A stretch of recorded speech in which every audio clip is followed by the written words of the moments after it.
welcome to the show. I'm so excited to have you here today. I personally know a little bit about your story and I'm beyond inspired. So I'm really glad that I get to share that with such an amazing audience and have such an amazing guest today. So, welcome. Thank you so much for having me. I'm a fan of your work. I'm excited to speak to your people and see where this conversation goes. Thanks so much. So, I know that you started off your journey pretty young. So why don't we just like start there, and then we kind of see where this goes.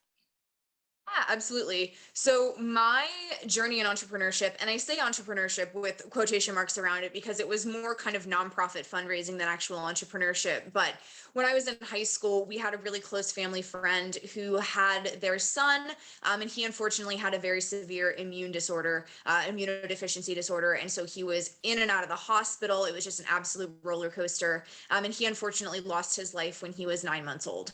So this family friend of ours, they were just the epitome of strength and grace throughout this whole process. But of course, they had hospital bills, they had funeral costs, they had all of these things that they were trying to manage, as well as, the trauma and the grief that they're going through from the loss of their son. And I really wanted to do something to help honor his memory, but also help kind of alleviate some of those financial pressures on that family. So I started what was called the Friends of Jordan Run and Walk fundraiser. It changed over the course of the years, but it was a run walk fundraiser that benefited families who were either struggling with the loss of their child or the very severe illness of their child. So that first year, it benefited this family who their son's name was Jordan, thus the name. And we got together some amazing community sponsors, kind of taking care of the legal and financial end of things, as well as the planning, the volunteer management. I was kind of running that whole show there. And at the time, I was 14, so I was quite young. Definitely under the, I guess, legal limit for some of those more legal and administrative responsibilities. But it was a huge success, and just standing in front of the start line and having all these people gathered around in memory of this little boy that most of those people had never met, because I don't even think he left the hospital once during his 9 months of life. Wow. Having that sense of community and that memory of this little boy was just so incredibly powerful. So I continued that event throughout the next 2 years of my high school career, benefiting different families. One other son had an immunodeficiency disorder as well. He survived. We're still friends with that family, and he's doing awesome. And then another little boy, he ended up beating leukemia. So really powerful stories, really powerful families. But that's kind of how I got started. And again, it wasn't entrepreneurship in the sense of like running a business and selling a product or something like that, but it was doing my own thing and taking something that I was passionate about and curious about and really running with it and bringing it out into the world. Firstly, that is amazing for that at that age you had that drive and passion to support and help, and I can definitely relate. I grew up, um, my whole introduction into kind of the speaker entrepreneurial realm started with a nonprofit called Kids for Peace.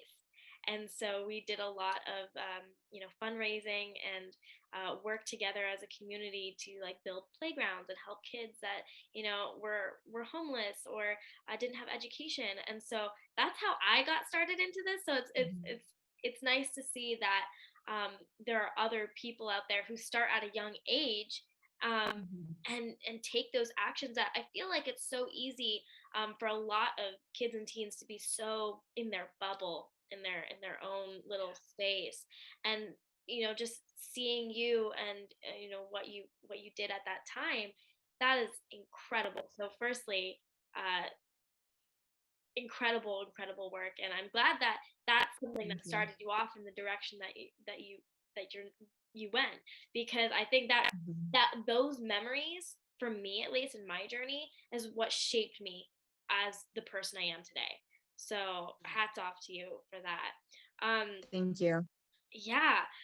So like, you started off at 14 doing this stuff, and where are you now? What are you doing now? Yeah. So kind of a big 180. I'm not working in the nonprofit space anymore, but I am an author and a speaker in the field of mental health. I do a lot of work with advocacy and raising awareness and just letting people know that this is not something you have to be ashamed of. This is not something you have to kind of hide or not talk about or not ask for help about. And my vehicle, I guess, for doing that is really just sharing my own story and my own struggles with mental health, which we can absolutely dive into if that's something you want to cover. But going through that and starting to heal and saying, okay, this is what I was struggling with. What were you struggling with? And just having those conversations with friends and family members, every time you'd see this little light bulb go off of like, oh, I'm not alone. There are other people that are struggling with this. And when I started to see how much of an impact those conversations could make, I was like, okay, how do we go bigger? How do we reach more people with this? Because I know that when I was struggling, I felt so broken. I felt so alone. I felt like there was no way in the world I could ask for help. And so if I can be that person to, stand up on a stage or share my story in a book and say, hey, we can talk about this. I'm going to be the person that starts the conversation and then let's see where this goes for you and your healing journey. That's a lot of the work that I'm doing now. And I'm very excited to see where that takes me in terms of, I'm actually in grad school right now as well for critical psychology and focusing on trauma and crisis intervention. So looking at where I get to go in that after graduation, I'm very excited about, but that's kind of where I'm at now. That's awesome. I I'd love to dive into, the stuff that you mentioned, just because I feel like stories are so powerful, and especially people who share their stories and own their stories and what makes them them.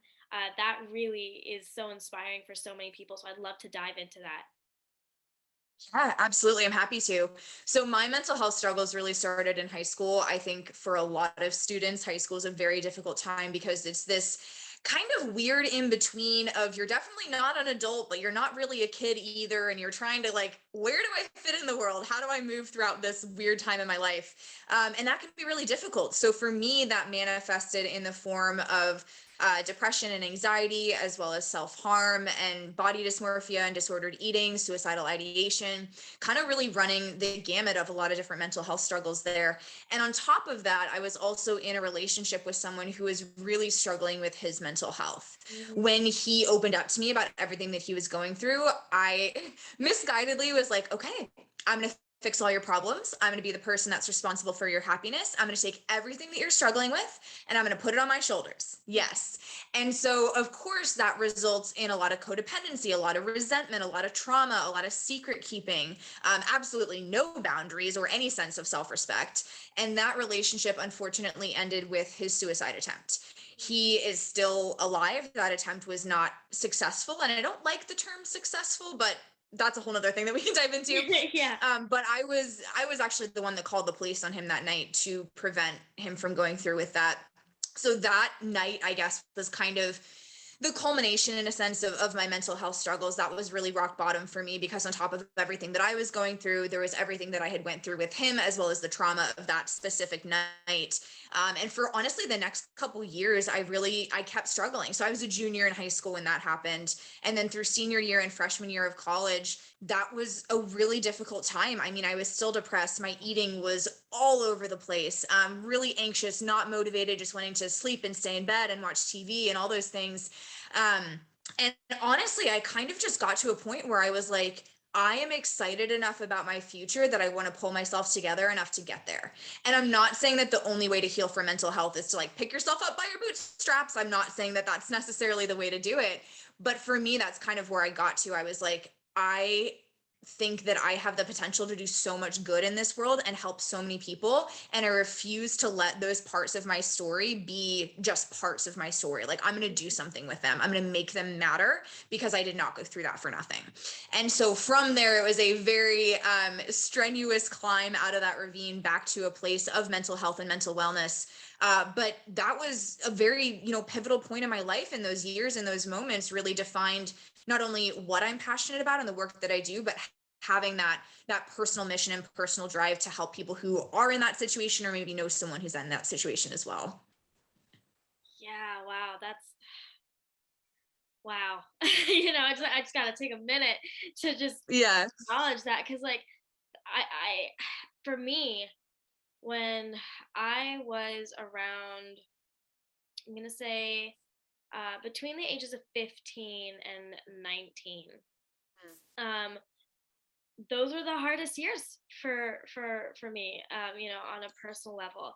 And I went through one year where, like, I look back on it, I'm like, that year was a hard year. And it's around that time frame where you're a teenager.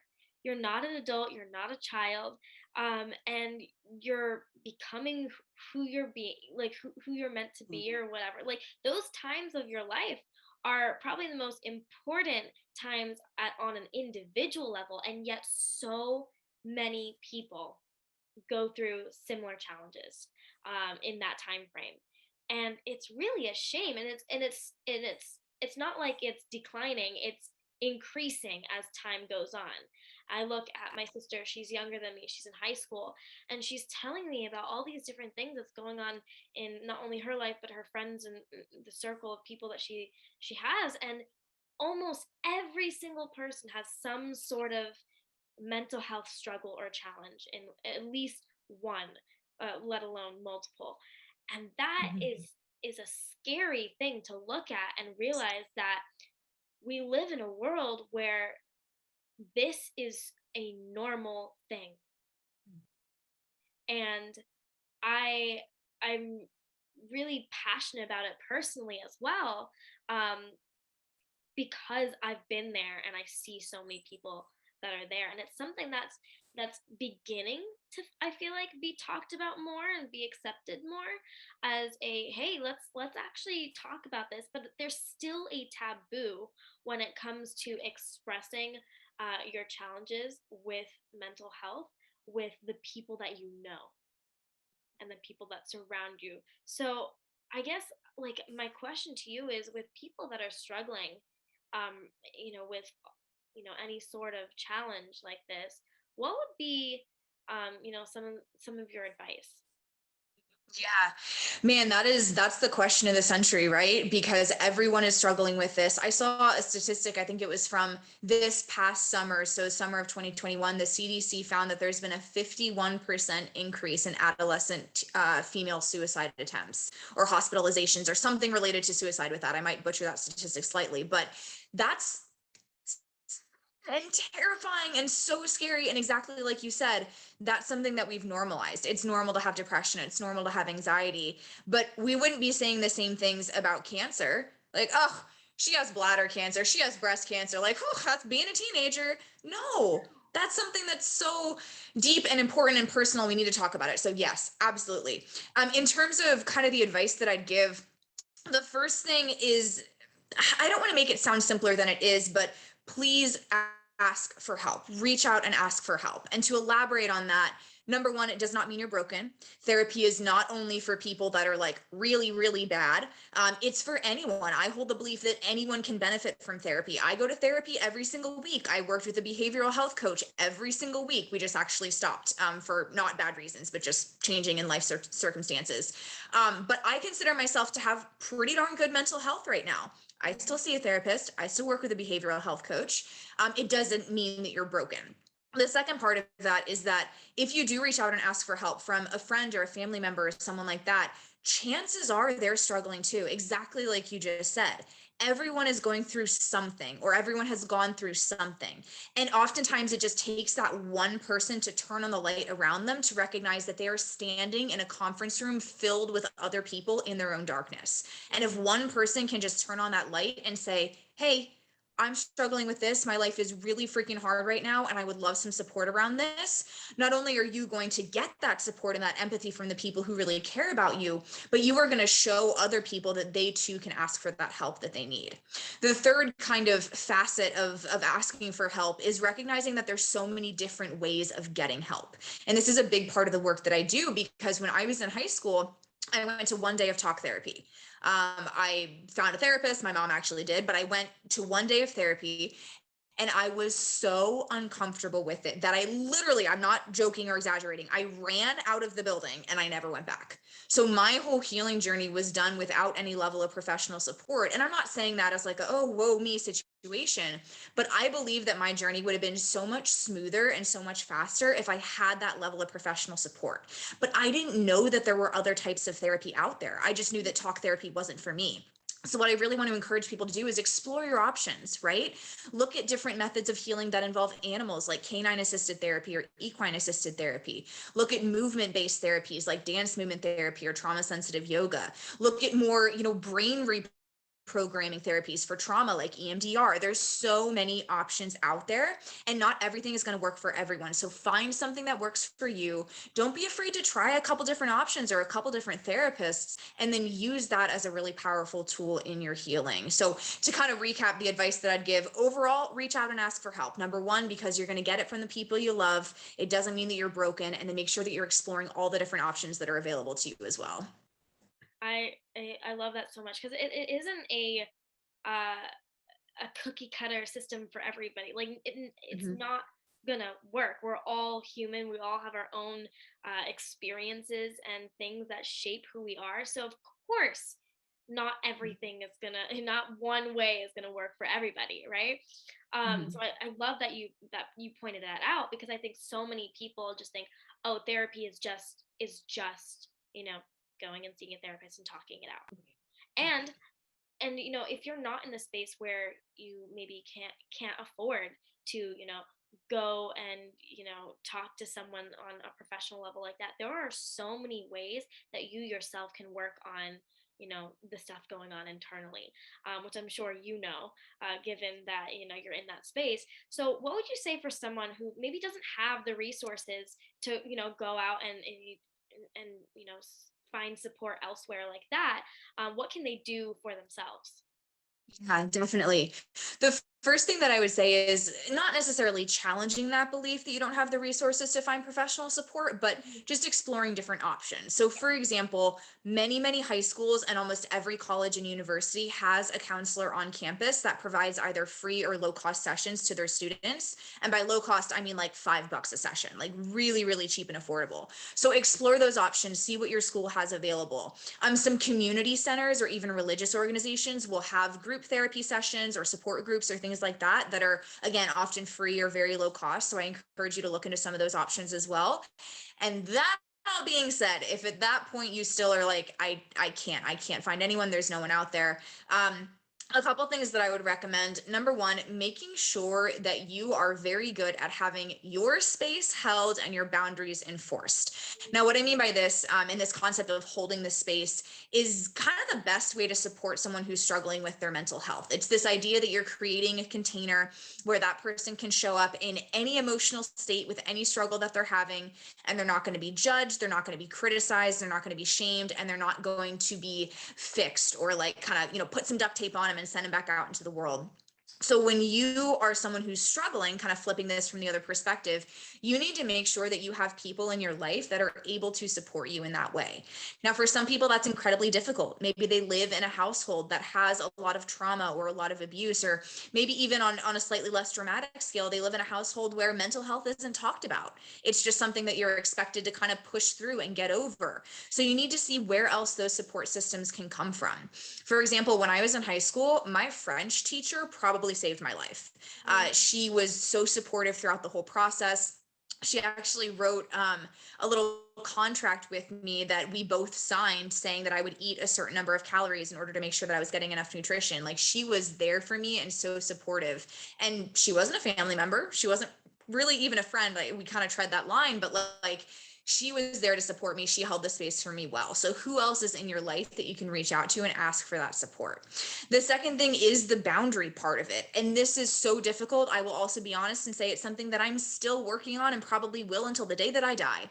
But having the ability to know who is safe to talk to about these mental health concerns, as well as who isn't, right? Who is not going to understand, who is not going to respect what you have to say and what you're struggling with. How do you let that person know, hey, your method of support is not working for me, right? This is not going well for me. Either we just can't talk about this or we need to adjust something there. Like, the ability to have not only that self-awareness and relational awareness, but then the ability to communicate that as well is incredibly important. And then on a very personal level, how are you taking care of yourself? These things sound so basic and you've heard them a million times, but maybe this is going to be the day they sink in because they're so important. But are you sleeping enough? Are you eating good food? Are you spending time outdoors in the sun? Are you moving your body? I'm not saying that you have to be, an Olympic athlete level of the picture of professional health, but eat well, move your body, right? Go on, take your dog on a walk around the neighborhood. It doesn't have to be anything insane, but make sure that you have these key foundational pieces in place. Like if you're looking at Maslow's hierarchy of needs, this bottom layer, do you have food in your body, a roof over your head? And are you moving that body in a way that is good for you?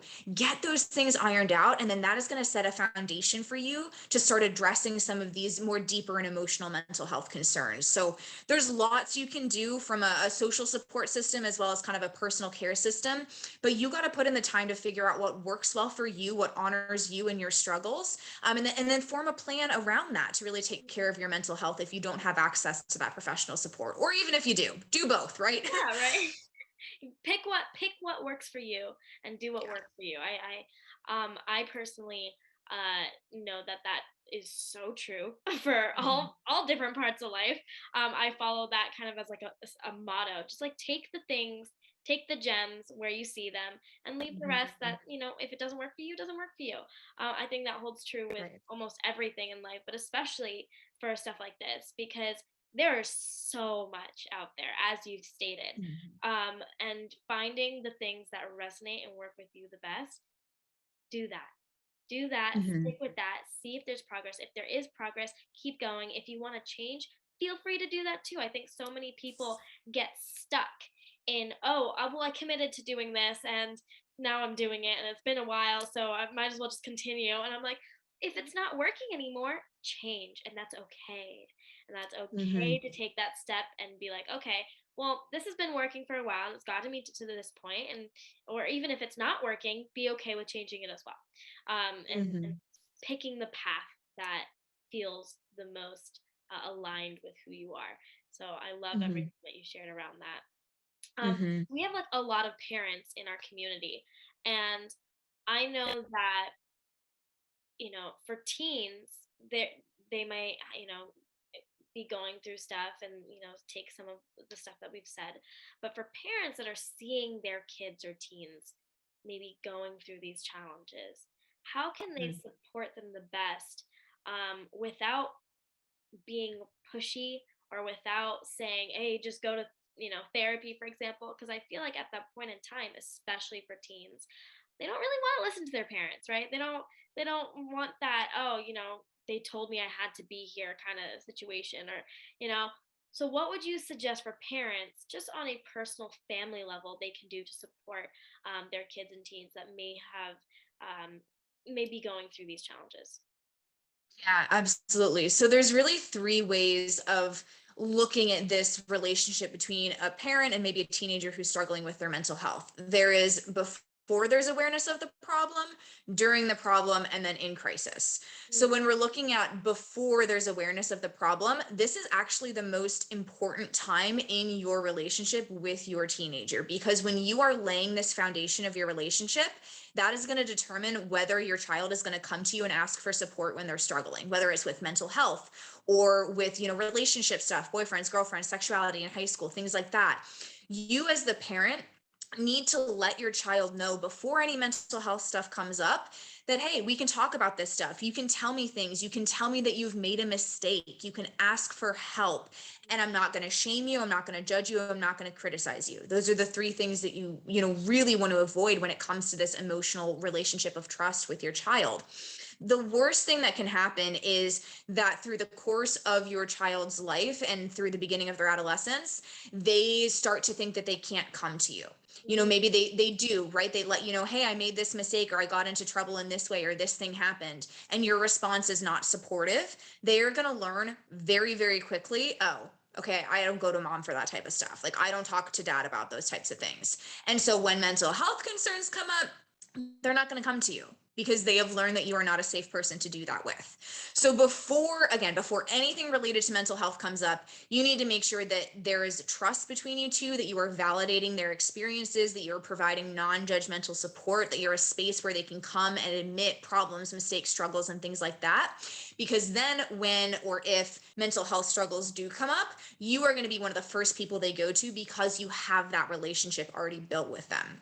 In terms of when they do come to you for support, there are tons of things that you can do. I recommend revisiting our earlier conversation about what it means to hold the space and how to be that support system for your child.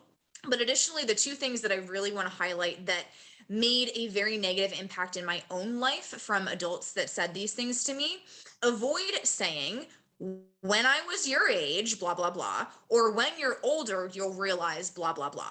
Because what you're doing in those instances is you are invalidating what your teenager is going through. And you are saying, I had it worse, or it's going to get better in the future, when the problem that needs to be addressed is happening right now in the present moment. For your teenager, whatever they're struggling with related to relationships or mental health or anything like that, that is their whole world. They have no more experience than what they have to base it on.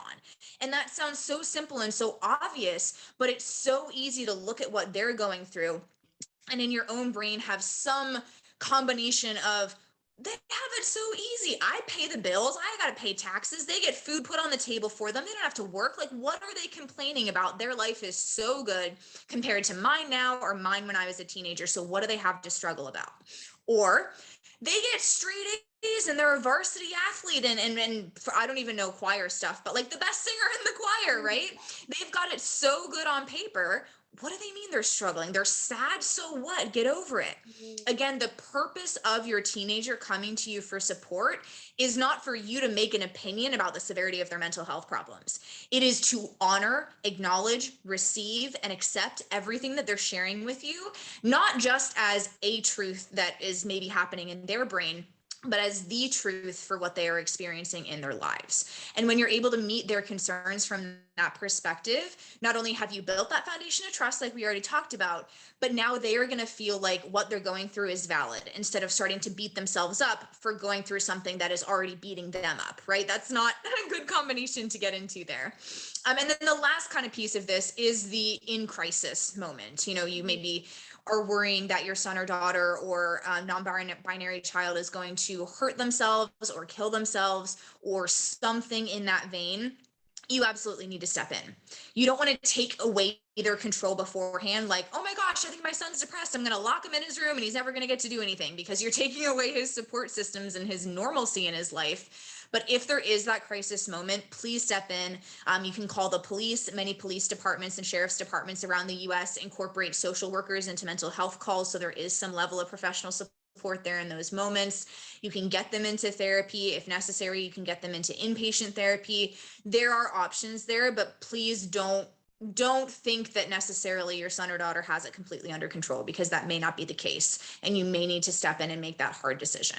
But that was a very long explanation. I hope there were some good bits in there, but in general, you know, build that foundation of trust, honor and accept where they're at in the moment, and then don't be afraid to step in a moment of crisis. That was so valuable. So thank you. Because I was listening to that, I'm like, oh my gosh, yeah, that makes so much sense. Like, and just like reflecting back some of what you said into like my experiences in my own life. I'm like, yeah, all of those moments where I've ever heard, oh, you know, when I was your age, or like Yeah. that, just that little, if if a parent is listening to this, please, please, please take that on, because it's so true. The moment that a child or teen or anyone hears that, they feel invalid. They feel like, oh, well, what I'm going through, it doesn't amount to anything because, oh, you had it where it just brings you down a peg, which they're already not in a great place, and you're just completely dismissing the fact that they came to you. Like, Mhm. the fact that they came to you firstly takes a lot of courage. So if you're a Mhm. child or teen that takes that step and actually asks for help, and takes and is courageous enough to do that, props to you, because it is Mhm. hard. I think you and I can both agree that that is one of the hardest parts about, struggling, is asking for help. So Mhm. so firstly, having that courage to ask someone for help, and then having an adult say something like that is so detrimental to the growth that could happen there, because they're going to feel like they can't come to you. They might even feel like they can't go to anyone because, oh, I've taken that first step and I was shut down, and so might as well just deal with it on my own. And that's such a bad place to put someone in, and make someone feel like they can't do that. And that's what really starts a spiral for a lot of people. So I Mhm. the advice that you gave there and the breakdown of it so clearly is so valuable, and I really hope the people listening uh, can agree, because I just know that that was super valuable just to hear back from reflecting onto my own life. So thank you so much for sharing that. Yeah. Yeah. And one other thing that I just want to add really quickly is that, let's say that you're in that space where you think as a parent, maybe your child is struggling with mental health, but they haven't come to you, they haven't said Mm. anything about it. It can be very easy to start to kind of, I don't want to say criminalize because that's a strong word, but look down on them or get frustrated with them for some of the negative behaviors that they're exhibiting. So maybe they're withdrawing and spending more time alone. Maybe they're a little snippier. Maybe they're not sharing as much about their day as they did previously. Instead of getting upset at those and making comments along the lines of, oh, wow, look who came down for dinner tonight. Like those kind of sarcastic comments, or like, what is going on? We used to be best friends and now you don't tell me anything about your life anymore. Mm. To someone who's struggling with their mental health, they already feel vulnerable. They already feel traumatized. And so when you come in and then start to yell at them for their coping mechanisms, that's not going to help that relationship either. So instead, I'd encourage taking an approach of inquiry, right? Of asking, of, hey, I noticed we haven't seen you at dinner, this week. Is everything okay? Is there anything that I can help you with? Do you want to help me make dinner tomorrow night? Not all these questions at once. I'm just throwing out some examples, but like, do you want to help me make dinner tomorrow night? We can do it together. Do things like that instead. So you're inquiring, you are curious, you want to be involved in their life, but you're not yelling at them or, making them feel bad for what they're doing in this time of struggle for them. I just wanted to share that bit as well. Yeah, no, that's so important, and give them the choice to say no or yes to those questions, because as soon as you give them the choice, they feel like they're in control of what the interaction, what's happening, and more likely they'll say yes. Because if you Mhm. expect them to say yes to, whatever the question is, I'll do this with you, um and they say no, you can't be Mhm. disappointed by that, because Mhm. you have to understand that whatever that they're going through, you need to give them the space firstly to deal with that and come to you if needed. And you're by giving them the space and asking the questions, you put the power back on them, and it allows Yes. a much more healthy relationship, because you acknowledge, like, okay, that's fine. But you could say something along the lines of, okay, that's fine. Let me know, when you would want to do something like that, because I'd love to share that moment with you. Whatever it is, like, Mhm. it's so much more powerful than just, oh, make dinner with me today, or commanding something to happen when Yeah. they're maybe not in that space to do that, because they have Mhm. so much going on for themselves that sometimes it's like, Mhm. I know personally, through some of the challenges that I've had, that I've withdrawn.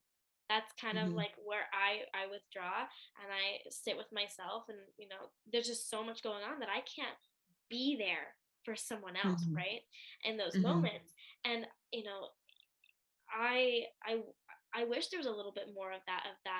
Um, hey, would you could let's do this, tomorrow or in advance, so that Mhm. I have time to, like, be like, oh, okay, yeah, I could do that. Versus like, today we're doing something that's Right. that's Right. important too. It kind of gives you prep time for, like, oh, okay. Um, but it's so valuable. So I really appreciate that little nuance to what you've shared previously, because that's such a good way to go about it. Mhm. Mhm. Mhm. Absolutely. So I know that you wrote a book. I'd love for Mhm. you to share a little bit about that, and what inspired you to write it, and kind of share what's inside. Yeah, definitely. So, like I touched on earlier, when I was in high school, I went to one day of talk therapy, had a horrible experience, and never went back to therapy for a very long time. And when I was in college, after I had mostly begun to heal from that time in my life, I was learning about these different types of therapies. I think my first introduction was a nature-based therapies course that I took. Hmm. And my jaw just hit the floor because I was like, these things are out there and there's research that supports them. Like, oh my God, where was this 3 years ago when I needed this information? And it just kind of triggered this concept in me of like, I cannot keep this to myself because could have changed my life. It could have saved my life. We need to know about these different options for healing that are out there that not only are often more accessible, because, for example, going to therapy on a farm with a bunch of horses where everyone is in overalls and muddy boots is much more approachable than a tiny office where there's a therapist and their little laptop and they're taking notes about everything that you say. Like, it's just a different environment that's often more approachable. They're less stigmatized as well, because again, you go to therapy, ooh, what's wrong with you? But when you say, oh, I went to the equine facility today and I worked with some rehabilitated horses, and yeah, there was a therapist there, and you're kind of going about it that way, less stigmatized, but also sometimes even more effective for trauma healing. I'm not going to get into the weeds here, but with trauma, there is a psychological component, right? That's what makes it a mental illness, a psychological concern. But there's also a very physical component that differentiates it from other types of mental illnesses like depression and anxiety. And so when all you do to heal from trauma is sit there and talk about it, you're not addressing that somatic piece, the part of trauma that's held in the body. So when you're looking at therapies, I encourage every trauma survivor to look at something that has movement, look at something that has nature, look at something that can bring you kind of back to your roots so that you can release that physical component as well as the psychological component. So basically what I did with this book is I looked at different natural and integrative trauma therapies, a lot of them, the ones that I've mentioned: EMDR, dance movement therapy, trauma sensitive yoga, equine and canine assisted therapy, ecotherapy, flower essence therapy, mindfulness and meditation, craniosacral therapy, and I think that's 9. If I'm missing one, I apologize to myself, but lots of different therapy options in there. And the way that it's written is very much like a letter from a best friend. It is not a psychology textbook. It is not written for psychological professionals. It is written for trauma survivors with the goal of helping them find a path to healing that works for them. So the first part of the book is kind of, what is trauma? How does it affect you? Yes, your back pain may be because of your emotional trauma from childhood, and kind of looking at those different pieces there. And then moving into the therapies and looking at, okay, what is this? What is the research surrounding it? What are the anecdotal stories? And then what does a therapy session look like so that you're not walking in blind into one of these sessions, as well as how to find a licensed therapist in those fields. And then we wrap up with 2 kind of bonus chapters of, okay, you're done healing. What do you do now? Like, what does post-healing look like? As well as how do you be a good support system for someone who's healing from a trauma? So again, my goal with it was to provide these avenues for healing that are not as common, not as well known, but that are really, really powerful for trauma healing that I wish I knew about, and really help trauma survivors find the right mode of healing for them that, again, maybe they didn't know about or don't know about until they read the book. That's amazing, and I'll make sure that I'm gonna tag you everywhere, regardless. But I'll make sure that I add the details around your book, because I think that'd be really helpful for some people out there who are in that position that maybe Thank are you. looking for those kind of answers. So that's brilliant. I do want to touch upon something very specific to a lot of what kids and teens are facing, and that's just simply stress.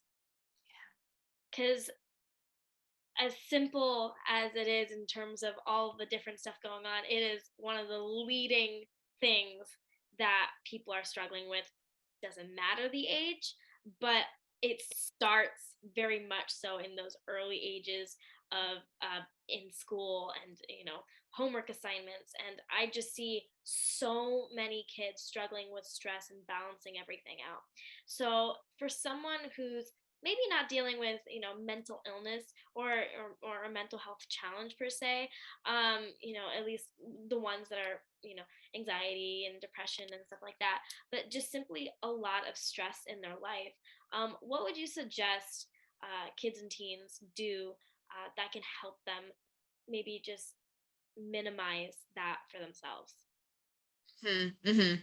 The first question that I would ask someone, a teenager that came to me and said, Jessi, I'm so stressed. The first thing that I would ask them is, when is the last time you stopped And in order to kind of illustrate that concept, I'll share a story of a teammate of mine who I was speaking with, her son, not in a clinical setting or anything. We were just at training together and he happened to be there.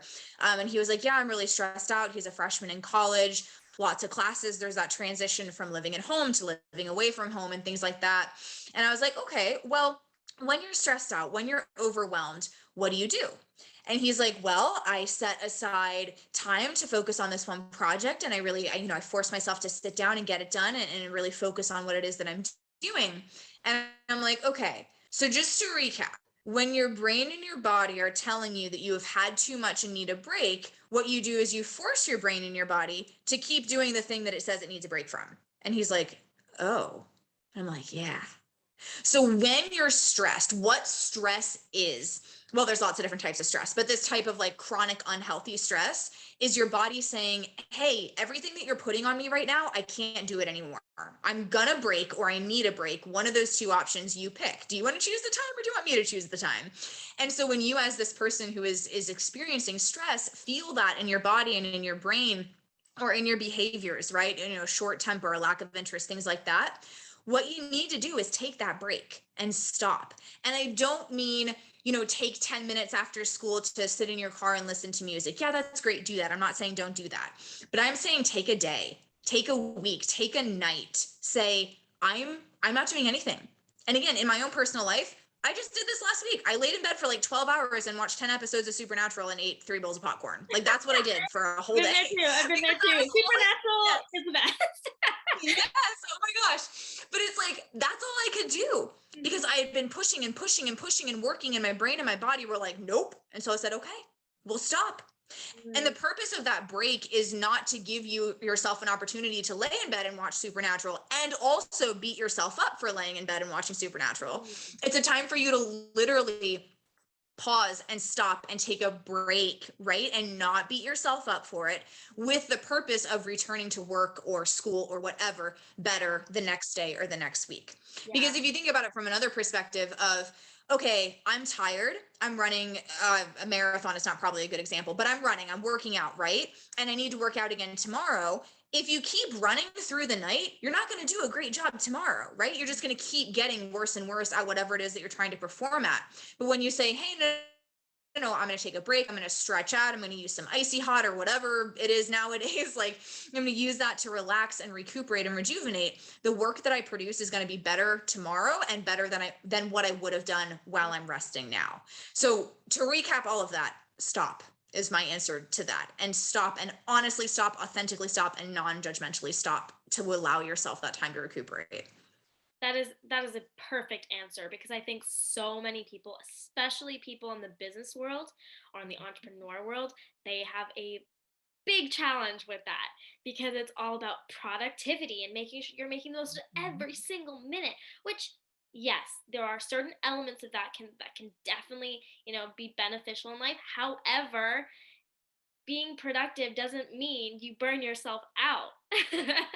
And Yeah. so many people um are don't think about that. They're just like, oh, keep going, keep going, keep going, keep going. But like, I know personally that if you keep going, there's gonna be a point where it's like, okay, you feel stressed and your body's telling you feel stressed and you're not listening. It's like, okay, well, it's gonna, at some point, I'm gonna do it for you. And you don't want to get to that point. I know personally, because I've gotten to that point so many times. This morning, to make it like even more real, this morning I woke up, I was lying there, I was like, oh, I'm feeling it. I need to take a break soon, because my mental health and my body together were just like, nope, you're doing too much. Take a minute, take a step, even if it's just like a little bit today, and then you find another time where you can just breathe a little bit and just relax for a second. I was like, okay, I hear you.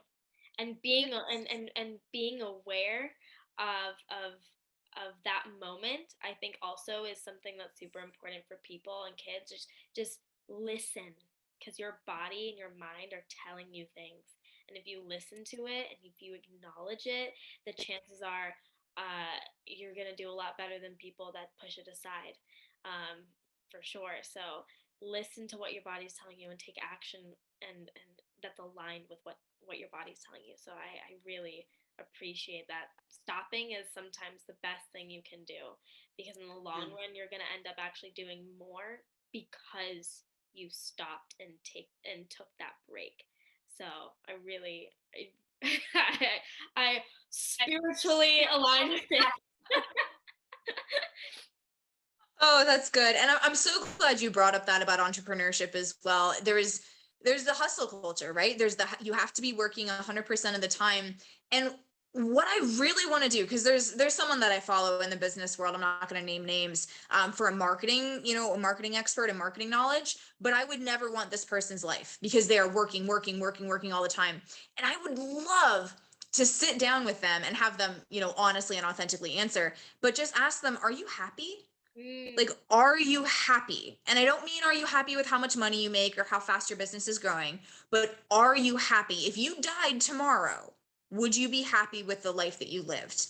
And I would bet every penny that I own, which is, compared to how much money they make, not a ton, but I would bet every penny that I own that their answer would be no. Mm. Because if you're spending so much time on work, or if you're spending so much time on anything, you are saying no to something else. So you are saying no to a relationship, to an experience, to peace and serenity and meditation and whatever that looks like for you. And there are seasons for that, right? There are seasons where it's like, okay, I got to get this done. I got to work. I got to push through. But if that is all you do, what else in life are you missing on? And didn't you get into entrepreneurship in the first place to have that freedom and flexibility and impact? And now you have less freedom and flexibility and impact than when you started and were working a 9 to 5? Like, just critically evaluate that and ask yourself, what do you want? Right? And what are you getting with the life and work ethic that you have? And then make adjustments accordingly. It doesn't have to be more complicated than that. Oh, that's so true. One of the things that we teach the kids that are part of our program is, the 8 areas of life. So we have 8 different areas of life that include like health and wealth and, relationships and spirituality and like all the main, things, Yeah. aspects of life. And while our core subject is, how to become financially smart, we are very much so aware and teach that, hey, money is not everything.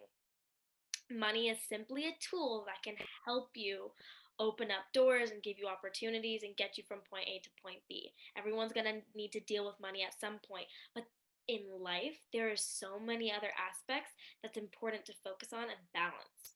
And so that's something that's, I think a lot of people in the entrepreneurial realm, uh, they forget, because it's that hustle culture, as you said. Especially, I see more and more people um, doing that and getting into that type of lifestyle. Which, if you know what, if that makes you happy, by all means, Right. go for it. To each their own. But chances are, as you said, there's so many different areas where they're not focused on. Recently, uh, my dad has always been a kind of person that working all the time and, really, you know focusing a lot of his energy because he had to in a lot of times. um but recently, I think he really understood that, hey, he had some news about his health, and it wasn't massive, but it was enough to be like, oh my gosh, I realized that I haven't been prioritizing this in my life. And as an entrepreneurial person, health is one of the first things that kind of gets swept under the rug. It's not something that's focused on.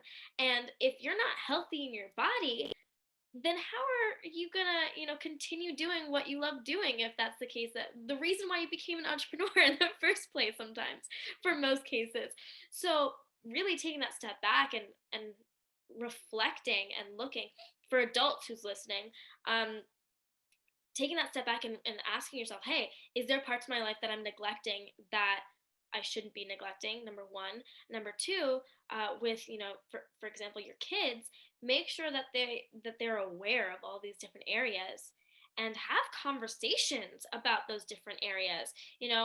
Like mental health and, all that kind of stuff is one area of life, and it's a very important area, along with health and, finances and all these things. They all work together to building the life that you want. And if you focus on intentionally putting time and space into each of those areas and growing, I think your kids will firstly appreciate it so much more, because they're not going to get stuck into that cycle that I think so many adults and parents may go through themselves. Mhm. It's so true. And I think when you're someone like me, and I can't speak for you, but just from what you shared of your story, someone like you as well, when you're someone who's been at rock bottom and when you've been in a position where you feel like you have nothing to live for, like when I was struggling with depression, I'm an Enneagram one, like I am a planner above all else. I can tell you what fridge I want in my house 10 years from now. Like I got it all ironed out. But when I was struggling with depression, there was like this blank black wall, Mm. right, of my future, of like, I don't even know what I want. I don't know what's possible. I just literally have this present moment in which I am feeling nothing and could just die and wouldn't care about it. And for a lot of parents, their greatest fear for their kids is that, they're not going to graduate college, they're not going to get a good job, they're not going to be able to provide for their family. And all of those things are incredibly important. I am not diminishing their importance either, but I also want you to add to that list of your fears for your child that they're going to find themselves staring at a black blank wall of their future. Like that is as much of a concern as the money, as the success, as the education. And we need to look at that from a holistic perspective. It can't just be succeed, push, type A, get it done. Yes, have that driving ambition and motivation, because that's so powerful. But in order for those goals to be achieved, you have to be the one achieving them. And in order for you to be the one to achieve them, you have to have a you. And your you is based on your physical, mental, spiritual, relational health. And all of those things are so important. So I'm so glad you teach that to your people, right? That there's multiple avenues of wellness here that are all important and all need to be addressed. So kudos to you for doing that. Thank you. Yeah, no, that's such a good way to frame it. How did you frame it? Like the you? I just Yes. Yeah. So like the goals have to be achieved. You are the one doing them, and you have to have a you to actually achieve those goals. And what goes into you are all the various aspects of health and wellness that we both talk about. that portion is such a simple way to frame it, because yeah, to achieve anything in life, you're gonna have to do that, and if you are not you, then it's kind of pretty obvious. And I think for parents, just kind of take it one step further. When you're looking at your kids and the things that they're doing, and achieving in school and all that stuff, um, something that's really important to note, um, I think on both sides, for parents and kids, is social media is a big part of people's lives. And a lot of people think that when they're looking at, social media and what they share on social media, that that's who they are, right? That's them. And I think it's super important for people to, yes, I use social media, and so does most people on the planet, um, to understand that uh, the you that you present on social media, firstly, it doesn't have to be all of you. It doesn't have to be. You can make it to whatever you want to share. Um, but also note that uh, it's it's one of those tricky things that I think a lot of teenagers can look at someone else's social media and think, oh yeah, they're fine, right? And knowing that, please look at who they are behind the screen as well, and take that moment. It kind of just like that direction came up in when you were talking. I'm like, you know, 1 minute you can be posting something about being fine and living your life and all these different aspects of life, but that doesn't necessarily mean that it's real. And Mhm. so making sure that as a parent, the things that you're posting and sharing and all that stuff, that you are aware of that, and the same thing for your kids, because it's so Mhm. easy to get caught up in viewing someone's life from the lens of social media, and that's it. So Mhm. I just wanted to kind of add that in there, just because a lot of parents come to us, and that's one of their biggest concerns, of how social media is impacting kids and teens, and that mental health portion of being aware of the fact that you need to focus on who you are as an individual, and not just for the sake of posting things online, because a lot of kids and teens I've seen do that. They think that their life and who they are is what they post online versus who they are in reality. And so I just wanted to really push that out there, because I know how many parents are concerned with that aspect. It's so hard because I think on one hand, social media is a powerful tool for connection, with friends that are maybe not local or in the pandemic when we can't see anyone.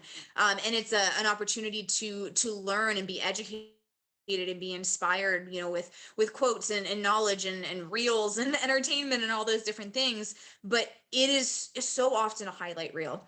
And it is so often an inaccurate representation of who a person is. And I've been there, right? I've been looking on social media at other people and I'm like, my God, their lives are so perfect. And I did not come up with this quote, it's been around the internet, but you are comparing your everything and your everyday to someone else's highlight reel. And that's not fair to you. That's not giving you an accurate representation of where you stand in comparison to someone else, which in and of itself is probably not a healthy comparison to be making because everyone is on their own journeys. But just to be very, I guess, direct and focused on social media, it's not representative of the whole person, exactly like you were saying. So I'm really glad you brought it up. I have many mixed and strong feelings about social media. I think it can be used positively and powerfully, but I also don't want it to become the lens through which anyone views the world. Yes, yes, yes. I totally agree, and I love that quote. That is such a good quote. I think I've heard something similar to that, but it was far more put together the way you framed it. But that's so true. That's so true. I think even my personal social media, I try to make sure that I don't just post all of the good things. Mm-hmm. And I post, hey, I woke up today and I'm not having such a great day, like, and being open and vulnerable. Because I know that the people that I look up to the most on social media are the people that are authentic and Mm-hmm. that show that, hey, I'm not a perfect human being. I have my struggles just like everybody else. And it's okay to share that vulnerability. And it's okay to, let people in sometimes on the fact that you're not perfect. I think as a speaker, and you may relate to this, uh, for me, I was looking at all these other speakers growing up, and the things that they would share would always be very much so highlight points. Look at this, look at that. I'm super duper great today, like all that kind of stuff, and would never go behind the scenes of, like, what, I woke up today, I'm super stressed, I don't know what I'm doing. Like, there was never any of that kind of stuff in, a lot of the speakers that I looked up to. And so as a person, now that I have, other people looking at what I do, I want to show up in that way, that be like, hey, you know what, we are all human, we all have challenges, we all have those moments that are vulnerable and messy, and we make mistakes, and it's okay. It's what it means to be human. And I'm not just going to have my social media reflect the good things. Yeah, I'm going to share the good things, of course, with social media. but Right, right. but taking that step and also sharing, hey, you know what? Today hasn't been a great day. Just by Mhm. doing that, someone else on the other side of the screen who's maybe not having a good day can be like, "Oh my gosh, yeah, I feel that." Like, and Mhm. that's where if you're in a space where you are online, um, I think that's such a powerful thing to do. Just in using Mhm. social media in a more positive way than just um, looking at, people traveling and people doing all these things that you may want to be doing in the life that you want to live. And sometimes that gets reflected badly on, oh, I haven't made it so far, or I haven't done this. And it's so easy to get caught in that cycle. And I think a lot of people do that, not just kids and teens. Yeah. And even just to take that one step further, when you do showcase that and you have the highlight reels and the accomplishments and the accolades, and you also share couldn't really get out of bed today. Life's horrible and I'm working through it.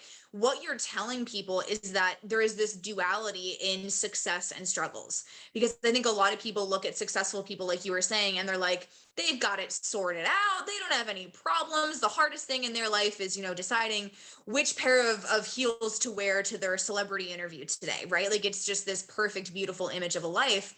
And so when they're striving for that level of success, that level of fame, or whatever it is that they're working for, there's often this mindset of, well, I have to fix everything that's going on up here before I can get there. And there's no way that I can get there while I am as screwed up in the head, right, as I am right now. When in reality, I think everyone's a little bit screwed up in the head, no matter how successful you are. And that is not a prerequisite for success that you have perfect mental health. Everything is a journey, success and mental health, and they can go hand in hand.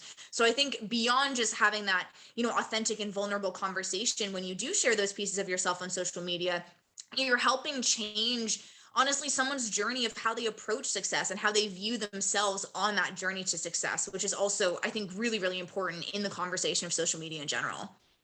Yeah, no, for sure. That duality is so important. So Mhm. important, such a key aspect. And I think if more of the youth today start doing that and start being that, because social media is not going anywhere. It's not. And as a parent, there's a lot of people out there that may hide social media, that may be like, oh, you can't be on social media. I will be really frank. Your kids and teens are probably on social media, even if you tell them not to be. It's the world we live in. It's a digital world, and it has its pros and cons. But there's a healthy way to approach social media, and I think this is one of the key ways to do that, and to approach it versus just no, you can't do that, or no, you can't, be on social media or see it, or whatever it is. I think there's a healthier way to go about it, and this is just one of those aspects in there, and it's just to be authentic and just be okay with understanding, hey, we're all human, and the things that Mhm. you're going to see on social media, yeah, there's going to be things that probably you look at and you're like, oh, I want that, I want that life, or they're so perfect or whatever. But look behind the surface and you'll probably see that we're just all human at the end of the day. And Mhm. it's important to remind ourselves of that, no matter what age, that we're all human at the end of the day. Absolutely. Couldn't agree more. Couldn't agree more. Absolutely. Well, thank you so much for, sharing, with me today. And I know I got a lot of valuable insights, and I can't wait to share this with everyone who's listening, or watching.